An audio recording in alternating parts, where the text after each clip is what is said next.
안녕하세요. 오늘은 지난번에 이어 10편, 18편 중반부를 살펴보겠습니다. 먼저 오늘의 본문인 20절부터 36절까지를 읽겠습니다.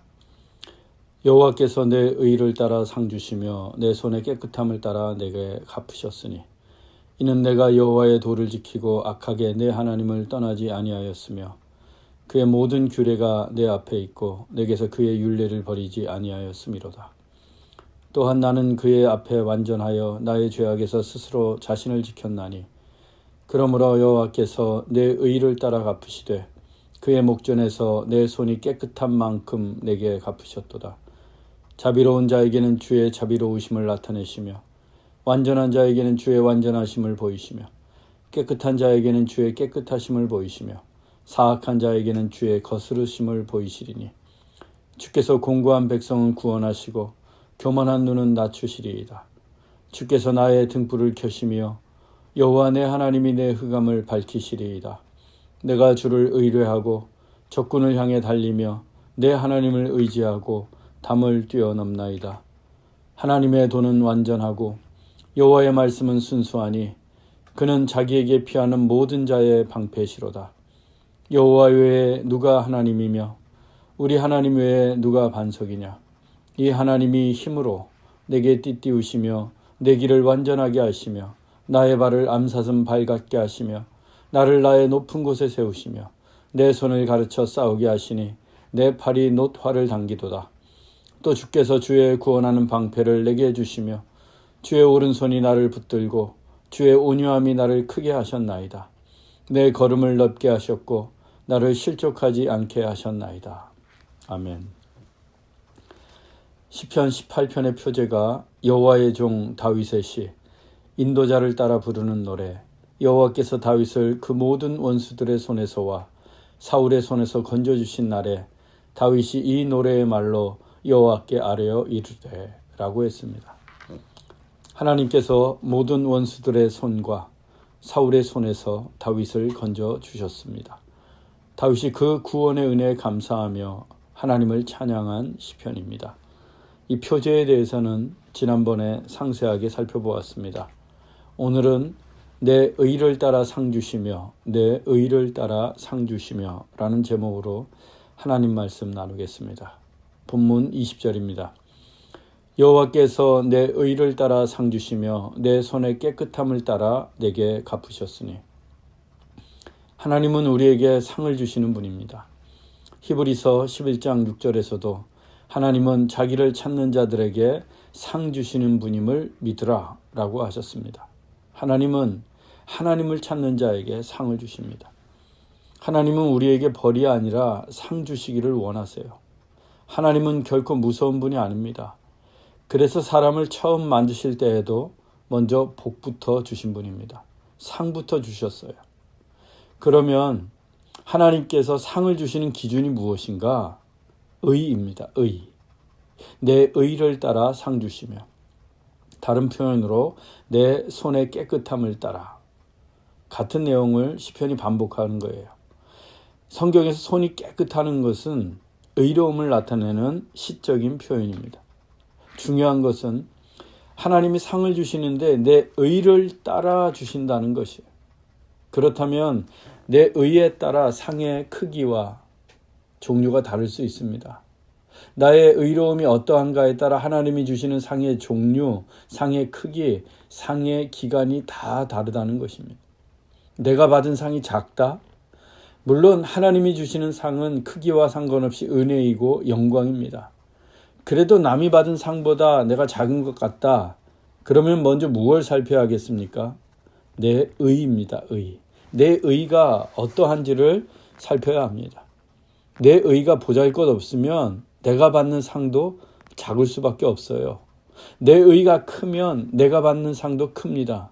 하나님은 내 의를 따라 상 주시는 분이기 때문입니다. 그러면 그 의가 무엇인 줄 알아야 하는데 하나님이 보시는 의는 무엇인가? 본문 21절로 23절입니다. 이는 내가 여호와의 도를 지키고 악하게 내 하나님을 떠나지 아니하였으며 그의 모든 규례가 내 앞에 있고 내게서 그의 율례를 버리지 아니하였음이로다. 또한 나는 그의 앞에 완전하여 나의 죄악에서 스스로 자신을 지켰나니. 첫째는 여호와의 도를 지키는 것입니다. 이는 내가 여호와의 도를 지키고, 우리의 의로움이란 여호와의 도, 즉 주의 길을 지키는 것입니다. 세상의 길을 따르는 것이 아니라 주의 길을 따르고 주의 길을 걷는 거예요. 우리 인생 앞에는 언제나 두 길이 놓여 있습니다. 하나는 주의 길이고 다른 하나는 세상의 길입니다. 하나님의 도이고 세상의 도예요. 그때 주의 도, 주의 길을 택하는 것이 의로움입니다. 세상의 길은 넓고 사람들이 많이 찾는다고 해도, 나는 주의 길이 협적하고 좁더라도, 그래서 사람들이 찾지 않아도 주의 길을 지키고 주의 길을 걷는 것, 그것이 바로 내 의입니다. 여러분, 언제나 주의 길을 지키고 주의 길로 걸어가시길 바랍니다. 두 번째는 하나님을 떠나지 않는 것입니다. 악하게 내 하나님을 떠나지 아니하였으며, 하나님이 규정하신 악은 하나님을 떠나는 거예요. 이것은 더 이상 하나님을 믿지 않기로 작정한 경우입니다. 그래서 하나님으로부터 떠난 상태, 이것이 악한 것입니다. 그러나 의로운 사람은 하나님을 떠나지 않습니다. 하나님의 임재 안에서 살아갑니다. 상황이 어떻게 변하든, 내가 부유해지든 가난해지든, 내가 성공을 하든 실패를 하든, 내가 무슨 형편에 처하든지 하나님의 임재 안에 머물려고 몸부림칩니다. 하나님의 임재가 없는 삶은 공허하고 무가치하다는 것을 알기 때문이에요. 하나님의 임재 안에 머물 때 내가 잘 나갈 때도 겸손할 수 있고, 또 실패할 때도 낭망하지 않을 수 있습니다. 그래서 의로운 사람은 주가 내 안에, 내가 주님 안에 거하며 살아갑니다. 의로우신 하나님께 붙어 사는 것, 이것이 의로움이에요. 날마다 주 안에 거하며 하나님께 딱 달라붙어 살기를 간절히 소망합니다. 세 번째는 주의 율례를 지키는 것입니다. 그의 모든 규례가 내 앞에 있고 내게서 그의 율례를 버리지 아니하였음이로다. 의로움은 하나님의 규례, 즉 하나님의 말씀을 내 앞에 두는 것입니다. 하나님의 말씀을 내 삶의 기준으로 삼고 언제나 그 말씀에 비추어 살아가는 것입니다. 그 말씀이 불편하다고 해서, 그 말씀이 인간적인 이익에 반한다고 해서 버리는 게 아니에요. 항상 그 말씀을 내 앞에 두는 것, 그것이 의로움입니다. 하나님의 말씀을 여러분 삶의 기준으로 삼고 그 말씀 앞에서 살아가기를 바랍니다. 네 번째는 죄악으로부터 나를 지키는 것입니다. 나는 그의 앞에 완전하여 나의 죄악에서 스스로 자신을 지켰나니. 다윗은 스스로 하나님 앞에 완전하다고 합니다. 이것은 다윗이 정말 완전 무결하기 때문이 아닙니다. 사람이 어떻게 완전할 수 있겠습니까? 완전하신 분은 오직 하나님 한 분뿐입니다. 그런데도 다윗이 완전하다고 한 것은 그가 하나님 앞에서 믿음을 지키려고 하는 태도, 또 하나님을 향한 마음 때문입니다. 그는 어떻게든 죄악에서 스스로 자신을 지키려고 무던히도 애를 썼습니다. 그래서 하나님께서 완전하다고 인정해 주신 거예요. 하나님은 열왕기상 15장 5절을 통해 다윗에 대해 이같이 말씀하셨습니다. 다윗이 햇사람 우리아의 일 외에는 평생에 여호와 보시기에 정직하게 행하고 자기에게 명령하신 모든 일을 어기지 아니하였습니다. 다윗은 햇사람 우리아의 일, 즉 그의 아내 밧세바를 범하고 임신을 하게 되자 그 일을 감추기 위해 우리아를 위험한 전쟁터에 보내서 전사하게 만듭니다. 큰 죄를 지었어요. 하지만 그 일을 하나님 앞에 철저하게 통회하고 돌이켰습니다. 그 일 외에는 하나님 보시기에 다윗은 일평생 정직하게 행했어요. 일평생, 한두 번이 아니라 일평생. 또 하나님이 명령하신 일을 어기지 않고 순종했습니다. 이것이 다윗의 의로움입니다. 하나님은 그 의로움을 보시고 상을 주셨어요. 본문 24절입니다. 그러므로 여호와께서 내 의를 따라 갚으시되 그의 목전에서 내 손이 깨끗한 만큼 내게 갚으셨다. 하나님께서 그 다윗의 의를 따라 갚아주셨어요. 하나님은 우리의 의를 따라 상을 주세요. 내 손이 깨끗한 만큼 갚아주십니다. 여러분, 세상의 길이 아니라 주의 길을 따르십시오. 언제나 하나님의 임재 안에 머무르십시오. 또 하나님 말씀에 순종하세요. 그리고 죄악으로부터 자신을 지키십시오. 그때 우리의 의의 크기는 커지고, 그렇게 커진 만큼, 깨끗해진 만큼 하나님이 주시는 상도 크고 풍성할 것입니다.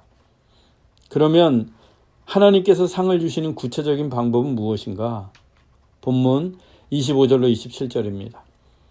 자비로운 자에게는 주의 자비로우심을 나타내시며 완전한 자에게는 주의 완전하심을 보이시며 깨끗한 자에게는 주의 깨끗함을 보이시며 사악한 자에게는 주의 거스르심을 보이시리니 주께서 교만한 눈은 낮추시리이다. 하나님의 원리는 언제나 심은 대로 거둔다는 것입니다. 심은 대로 거둔다. 눈에는 눈, 이에는 이예요. 우리가 행한 대로 반응하시는 분이 하나님이십니다. 그래서 자비로운 자에게는 주의 자비로우심을 나타내십니다. 우리가 누군가에게 자비를 베풀면 하나님은 당신의 자비로 갚아주세요. 어느 자비가 더 크고 값지겠습니까? 나의 자비입니까? 아니면 주의 자비이겠습니까? 당연히 주님의 자비 아니겠어요? 우리가 친구들에게, 성도들에게, 이웃들에게 자비로운 사람이 되어야 할 이유가 바로 여기에 있습니다. 마음이 차갑고 냉정한 사람이 아니라 따뜻한 사람. 나밖에 모르는 이기적인 사람이 아니라 이타적인 사람. 또 남을 돕고 구제하고 섬기는 자비로운 사람이 되세요. 그때 하늘에서 주의 자비가 봄비같이 내려올 것입니다. 그리고 완전한 자에게는 주의 완전하심을 보이십니다. 또 깨끗한 자에게는 주의 깨끗하심을 보이십니다. 이때의 완전함은 믿음을 지키려는 태도, 즉 하나님을 향한 마음이라고 했습니다. 그리고 깨끗함은 정결함, 순결함, 거룩이라고 할 수 있어요. 그런데 우리의 완전함은 사실 불완전합니다. 하나님을 향한 마음도 불완전하고 하나님에 대한 우리의 믿음도 불완전합니다. 또 우리의 거룩함, 정결함도 부족하고 흠이 많아요. 우리의 거룩에도 티가 많습니다. 그렇지만 하나님은 우리의 중심을 보시고 완전하다고 인정해 주시고 또 깨끗하다고 받아주십니다. 그리고 우리에게 당신의 완전함과 깨끗함을 드러내 주세요. 우리와 다른 점이 있다면 하나님의 완전함은 진정한 완전함, 조금의 부족함도 없는 완전함입니다. 정말 완전 무결함이에요. 또 하나님의 깨끗함은 완전한 거룩함입니다. 그래서 완전함과 깨끗함도 우리가 하나님으로부터 받는 게 훨씬 더 고귀하고 좋습니다. 그러고 보면 하나님은 우리를 대하실 때 언제나 손해보는 장사를 하세요. 그래서 이 또한 하나님의 은혜입니다. 내 의를 따라 상을 받지만 이 역시도 하나님의 크신 은혜예요. 그렇지만 사악한 자에게는 주의 거스름을 보이십니다. 이 거스름은 분노를 뜻합니다. 하나님은 사악한 자에게 분노를 보이세요. 진노를 나타내십니다. 심판하십니다. 또 교만한 눈은 낮추십니다. 세상에서 악이 활개를 치고 승승장구하는 것 같아도 언젠가는 하나님께서 거스르심을 보이실 거예요. 당신의 분노와 심판을 나타내실 것입니다. 그리고 그들의 교만한 눈을 반드시 낮추실 거예요. 사악한 자들은 결코 성공할 수 없습니다. 분명히 망하게 되어 있어요. 하나님은 우리의 의를 따라, 우리의 행함을 따라 갚으시는 분이기 때문입니다. 의인에게 베푸시는 하나님의 상은 다음과 같이 계속됩니다. 본문 28절로 30절입니다. 주께서 나의 등불을 켜시며 여호와 내 하나님이 내 흑암을 밝히시리이다. 내가 주를 의뢰하고 내 하나님을 의지하고 담을 뛰어넘나이다. 하나님의 도는 완전하고 여호와의 말씀은 순수하니 그는 자기에게 피하는 모든 자의 방패시로다. 우리가 흑암 중에 있을 때 주께서 나의 등불을 켜시며 하나님께서 등불을 밝혀주십니다.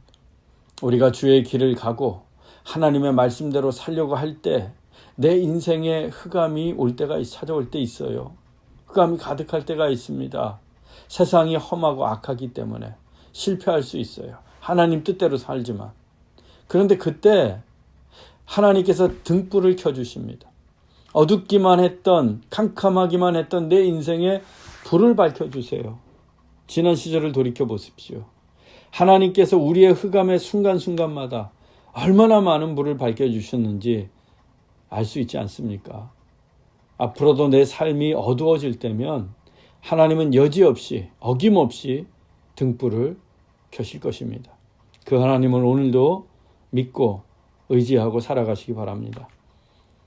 또 우리가 살다 보면 넘을 수 없는 담이 나를 가로막을 때가 있어요. 너무 높아. 너무 크고 내 힘과 능력으로는 어떻게 할 수조차 없는 상황에 처할 수도 있어요. 그때 우리가 해야 할 일은 낭망하고 좌절하는 게 아닙니다. 내가 주를 의뢰하고 내 하나님을 의지하고 담을 뛰어넘나이다. 주를 의뢰하고 의지하는 거예요. 하나님께 능력을 베풀어 달라고 또 우리의 문제를 놓고 하나님을 의뢰하는 것입니다. 그리고 그분의 도움을 의지하는 거예요. 그러면 아무리 높은 담도 뛰어넘을 수 있습니다. 하나님이 뛰어넘게 하세요. 저는 제가 생각해도 참 부족한 목사입니다.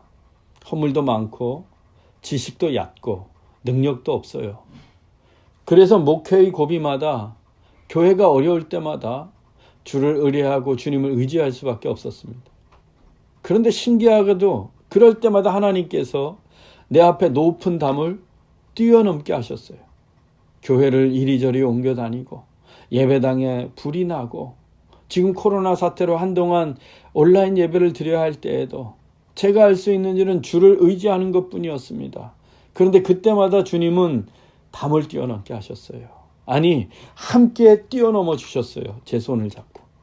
여러분, 주님께 여러분의 문제를 의뢰하십시오. 그분을 의지하십시오. 분명 여러분 앞에 높은 담을 뛰어넘게 하실 것입니다. 또 우리가 하나님께 피할 때 하나님은 우리의 방패가 되어 주십니다.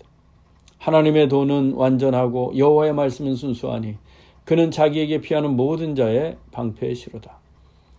우리가 하나님께 피한다고 하는 것은 우리가 완전하신 주의 길을 가고 순수하신 하나님의 말씀을 따르는 거예요. 그게 피하는 겁니다. 즉 의로운 길을 가는 거예요. 아무리 힘들어도 그것이 하나님께 피하는 것입니다. 그때 하나님이 우리의 방패가 되어주십니다. 사망의 음침한 골짜기를 다닐지라도 주의 지팡이가 우리를 지켜주십니다. 그래서 해가 두렵지 않은 거예요. 하나님께서는 의인에게 베푸시는 상 계속해서 베풀어 주세요. 멈추시지 않습니다. 본문 32절로 36절입니다. 하나님이 나의 발을 암사슴 발 같게 하시며 나를 나의 높은 곳에 세우시며 내 손을 가르쳐 싸우게 하시니 내 팔이 노화를 당기도다. 또 주께서 주의 구원하는 방패를 내게 주시며 주의 오른손이 나를 붙들고 내 걸음을 넓게 하셨고 나를 실족하지 않게 하셨나이다. 이 본문은 전쟁을 배경으로 해야 이해가 됩니다. 하나님께서 의인의 발을 암사슴 발 같게 하신다고 하시는데 이 암사슴의 발은 강하고 튼튼해서 어디든 빠르게 달려갈 수가 있습니다. 그래서 높은 곳을 신속하게 차지할 수 있어요. 전쟁에서 고지를 점령하는 것은 대단히 중요합니다. 적의 전세를 높은 곳에서 단번에 파악할 수 있기 때문이에요. 그리고 하나님께서 의인의 손과 팔에 힘을 주심으로 강한 놋활을 당길 수 있도록 하십니다. 놋활은 가장 멀리 날아갈 수 있는 활이에요. 이 높은 곳에서 적을 향해 활시를 당길 때, 놋활을 당길 때 그 전투력은 매우 위력적입니다. 또 하나님께서 구원하는 방패를 주심으로 적의 공격을 막을 수 있게 하십니다. 그 방패는 다름 아닌 주의 오른손이에요. 주님의 오른손이 나를 붙들어 주십니다. 마지막으로 의인의 보폭을 넓게 하심으로 적이 쫓아오지 못하도록 하십니다. 보폭을 넓게 하세요. 중간중간에 여러 가지 함정들이 있고 웅덩이가 있고 어려운 점이 있는데 보폭이 넓어서 다 건너뛰게 하시는 거예요. 빠지지 않도록. 그래서 의인은 실족하는 법이 없습니다. 이상과 같은 이미지는 의인에게 닥친 전쟁, 우리도 전쟁에 닥칠 수 있어요. 그때마다 승리케 하시는 하나님을 보여줍니다. 이 또한 우리의 의를 따라 베푸시는 하나님의 상입니다. 사랑하는 형제자매 여러분, 언제나 의를 따라 사십시오. 우리가 의를 따라 살면 우리의 발이 둔한 발이라고 해도 하나님께서 암사슴의 발과 딛게 하시고 높은 곳에 서게 하시고 우리의 팔을 강하게 하시며 또한 우리의 방패가 되어주십니다. 그리고 우리의 보폭을 넓게 하셔서 결코 실족치 않게 하실 것입니다. 우리에게 큰 상을 베풀어 주실 거예요. 의의 길을 가며 주께서 베푸시는 풍성한 상을 누릴 수 있기를 주 예수 그리스도의 이름으로 축원합니다. 아멘. 다음 주에 다시 만나겠습니다. 샬롬.